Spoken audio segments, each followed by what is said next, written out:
It's been an interesting journey this week so far, I addressed it yesterday in the shir and I addressed it today on the radio, this idea of judgment. And it's been evoking quite an interesting response. I think many people are getting sick and tired of judging and being judged. And I think there's this deep need for something more.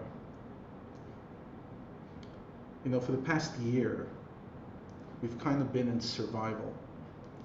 And survival brings out incredible strength in people, but it also brings out incredible mishigasin as well. One thing I'm learning about life is that rarely is anything in life simplistic. You know, often you say, what doesn't break you makes you stronger. But I've started to believe that it could break you and make you stronger at the same time. In other words, the human being is not binary. The human being is not either or. The human being has the potential of being broken down and being built up at the same time. There are certain parts of ourselves that get to shine, and there's certain parts of ourselves that don't. So we're a very, very strange bunch of people as human beings, and I have not lived nearly as long as some others, but I've learned in my little experience on this planet that we are complex enough to be beautiful and disgusting at the same time. We're complex enough to say that COVID is building us up and destroying us at the same time. We're complex enough to say that we are saints and we're the devil. We're both. And one of the fictions that, you know, often comes across in a bad movie or a bad novel is how people are binary. People are, you know, the good guy and the bad guy, the Mordechai and the Haman. And yes, there is sometimes that Haman is evil, Mordechai is great, but most of us are much more complex than that. Most of us are much more dynamic. And it's something I brought up in the past, but it drives me crazy when I hear us define people based on certain parts of themselves, even if it's their sexual orientation. They're straight, they're gay. Really, that's who they are? No, that's not who they are. That's a part of them. That's their orientation. That person is an abuser, or that person is generous, or that person is amazing, and that person is just a pain. It's so limiting to the complexity of human experience, but we hate complexity, so we try to make simplicity. I remember one of my children, when they were younger, they kind of, you know, they went to preschool and they learned the Hanukkah story. And the Hanukkah story, the Greeks were the bad people, the Jews were the good people, and later on one of the relatives acted in a way that this kid felt offensive, so he said, that person's a Greek. You know, that's it, you know, like now, okay, that person's a Greek. But for most of us, it doesn't work that way. It's not like, you know, that there's moments in my life that I was acting like a Greek. And there's moments in my life that I really think I was acting beautifully. And part of embracing others is embracing the complexity within ourselves. We don't realize, or not that we don't realize, we don't give enough attention to the incredible layers that we each have. In some ways, we're all geniuses. In some ways, we're all idiots. In some ways, we're all hypocrites. In some ways, we're all moral. In some ways, we're genuine, and sometimes we're false. In other words, yes, each one of us is on a spectrum, and some of us will maybe be stronger or weaker in certain areas. But unless you're a tzaddik, you can find within yourself almost every human experience. Even if you never, you know, were there and gravitated there, you can identify. There's a great story that, you know, one of the great Hasidic masters one time went into seclusion, and, you know, he kind of became very reflective, and he stopped greeting people and, you know, hosting meetings with people, and they asked him what's going on, and he said, each time somebody comes into me for advice, I try to find a reflection, at least some resonance with that person's experience and my own. Try to identify that feeling or that spiritual lack. But this person came in and shared something so disgusting, so reprehensible, I couldn't identify with any of it. But I thought to myself, if God is bringing me to the circumstance, there must be a lesson for me to learn as well. So I spent the last few days finding if there's even the smallest resonance. And I found something. What he found was like totally ridiculous. I mean, that person did an immoral sexual act, and this rabbi touched a coin with somebody dressed immodestly, etc. A very, very abstract relationship. But for me, the resonance of the story is not what he found, it's that theme. What was he saying? He was saying that the truth is every human experience I can somewhat identify. So maybe I won't be as extreme, and maybe I won't even have that tendency, but I'm aware of it, I could see it, I could get it. What's my point? My point is not to make us all feel like, weirdos or creeps. The point is that leads us to much less judgment of each other and ourselves.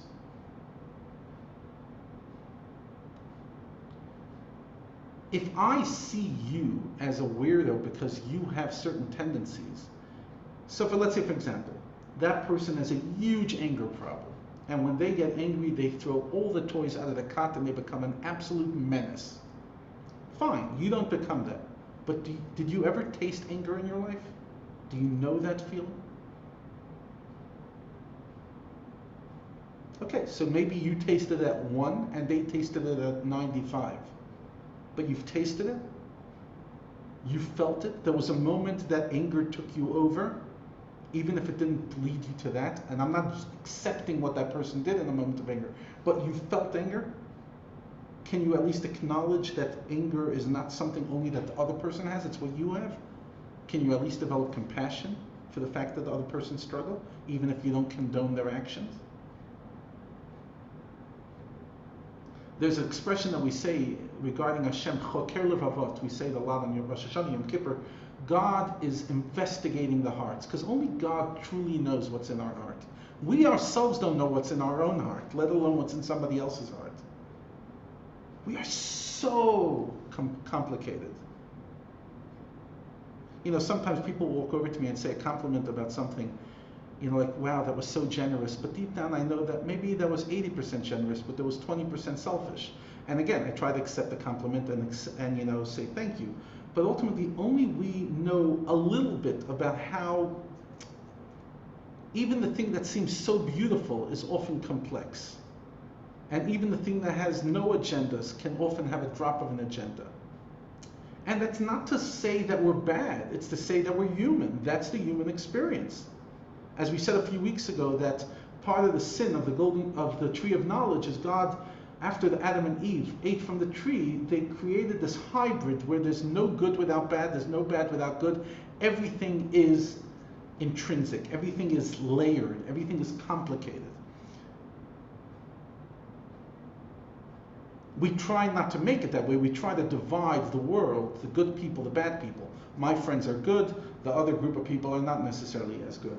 Or people that, my group, my family, etc. We try to just accept things. My sister-in-law is either a saint or the devil. And even within ourselves, we either accept ourselves generously or we criticize ourselves relentlessly. But we struggle to do both. We struggle to say, I have greatness, but I also have incredible weakness. And I'm compassionate to that. And I do the best, or not even the best. I show up and I do what I can today, and tomorrow hopefully I'll do better. This isn't there to allow us to get away with murder. It's not there to allow us to be lesser human beings. What it's there to allow us is to understand that God did not send us here to be perfect. He didn't send us to reach anywhere. You know, often they say that life's not about the destination, it's about the journey, and I'm starting to believe it's not about either. It's not a journey either. It's about each day fighting. That's it. You're not going anywhere. It's about just filling God's role. It's just doing the best you can, or whatever you can. Not even if it's the best. Just doing today. Just showing up. That's what it is. It's just about showing up.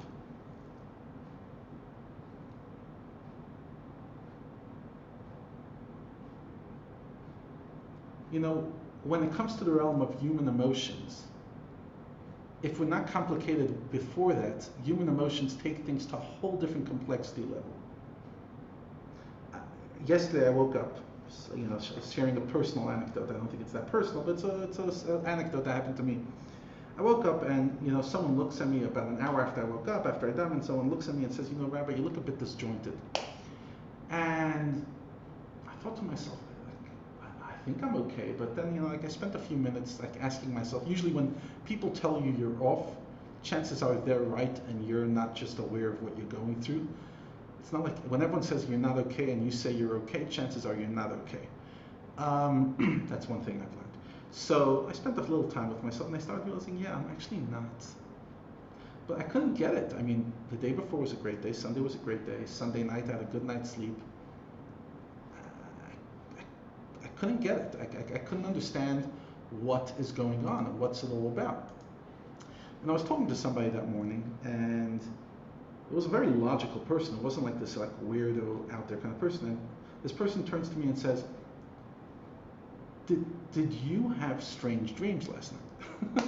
So I'm like, I actually did. But so what? I mean, dreams are just nonsense. He says, yes, but the dreams are nonsense, but the emotions they evoked are not nonsense. If they were hectic dreams, did you wake up in a sweat? I said, yes. And like, I'm still not sure if it's true or not true. I mean, I haven't done my research, but even the mere thought kind of fascinated me. Even the dreams that I have at night can evoke emotions that when I wake up later will carry me through the day. And the truth is, once I started thinking about it, I was able actually to release it, and the rest of the day was fantastic. But like, that got me thinking, like, I'm so complicated that even the dreams I have at night can affect my mood. Forget about what people tell me, forget about the food I eat, forget about if I exercise, forget about a gazillion factors. The amount of factors that affect us, for me, was just another awakening about how many things can affect us. And for me, that was a mind-blowing idea. Again, I'm not even sure if it's true, but if it's partially true, if it could be true, for me, that's like, wow. Wow. What's my point? The only way we can get along with others is when we realize that we are exactly like others. That expression, don't do unto others what you don't want done to yourself, it's more than just, okay, don't be mean to others because you don't want people to be mean to you. No, look at others the way you see yourself. You know that you're complex, and yes, yet you forgive yourself for a lot of your complexity. You excuse it away. So why can't we do it for others?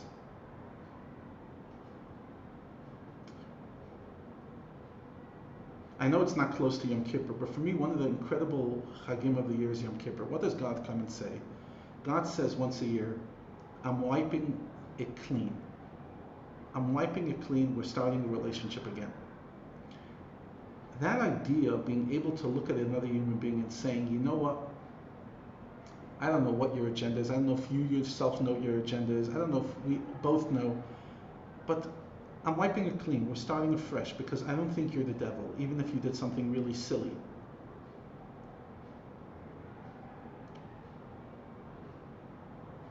We hijack so much of our heart, and we don't allow it to feel because of resentments or because we see people as binary. That person wasn't there for me when I needed them, so they're bad. It's not so simple. It's not so simple. Yes, some people are selfish, but often people, they want to be there. They just don't know how. And again, that doesn't justify it. They should show up and do it anyway.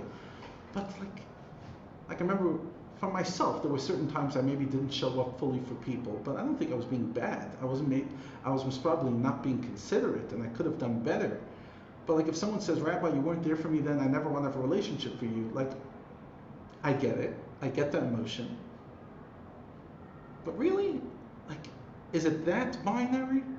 Don't you think you and I have any value still in this relationship? Even if, and I'm not talking about circumstances that happen, I'm just giving a random example. You know, because I'm thinking about certain people that, you know, do it to each other, family members. You weren't there when I needed you, so you're out of my life. And it's like, really? Really?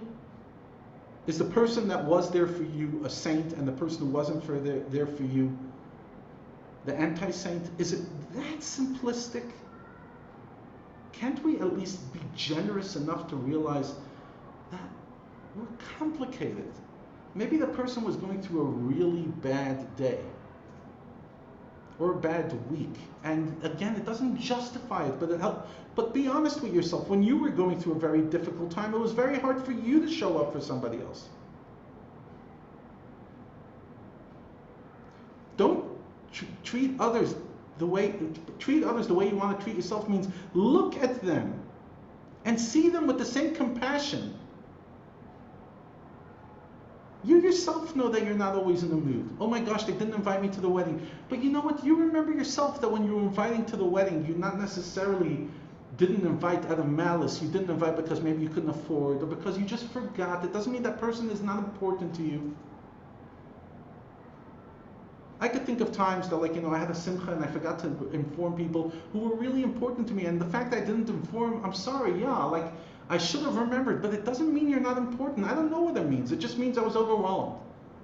Like, like myself don't even know what it means. It doesn't mean you're not important. It's just whatever. It doesn't always have to have an explanation. I need to understand. I don't necessarily always know what to explain to you. Sometimes we just make up an explanation because we ourselves don't know. Why did you say that? And why this? And why weren't you there?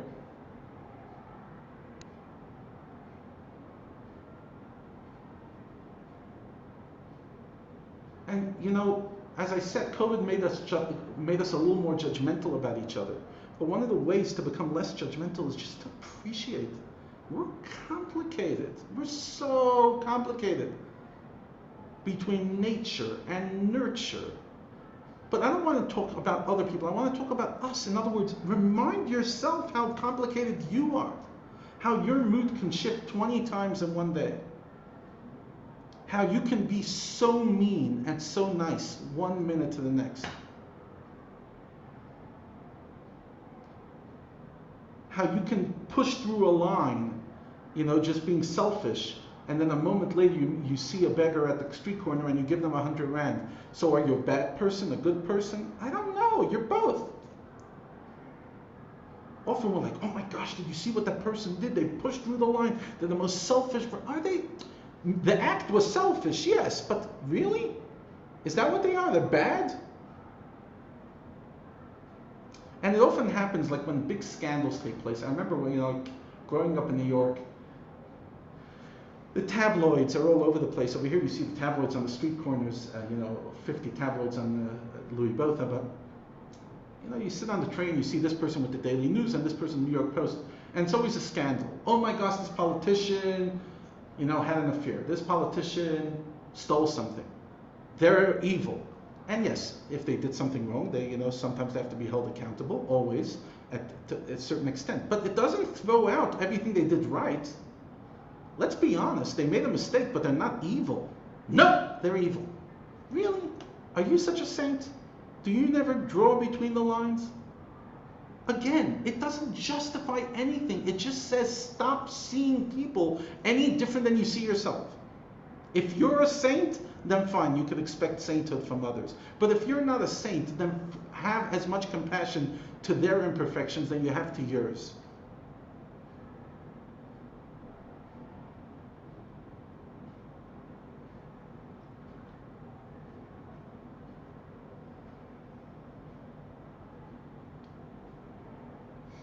You know, we're coming to Pesach.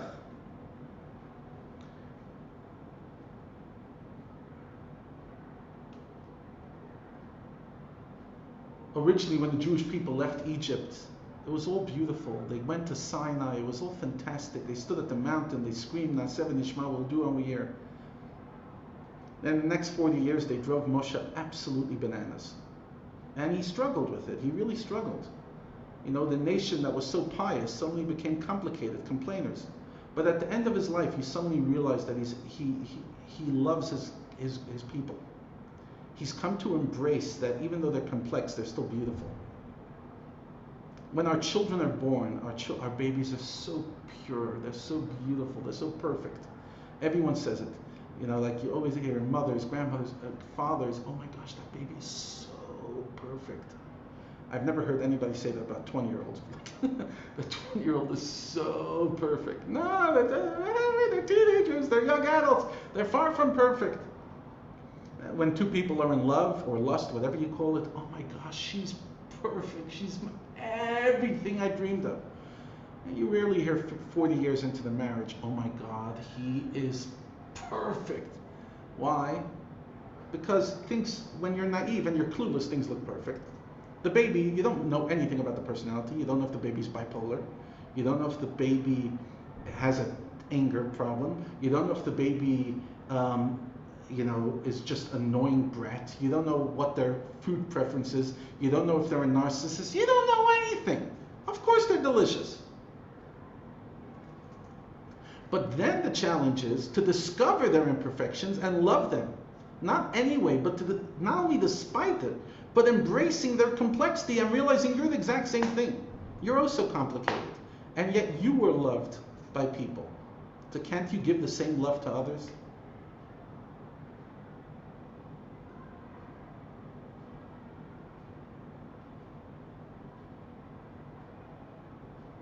Hashem didn't put us in this world to be angels. I've shared this before about the two women who are talking about their husbands, and one says, my husband is an angel. To which the second woman responds, you're lucky, mine's still alive. Angels are dead. The people who pass away, the cemetery's full of angels. But this world, there's no angels. Even the people who are unbelievable and truly amazing and worthy emulating, they're complicated. Mandela wasn't a saint, and I don't think he would say he was. There were complexities in his life, family relationships, etc.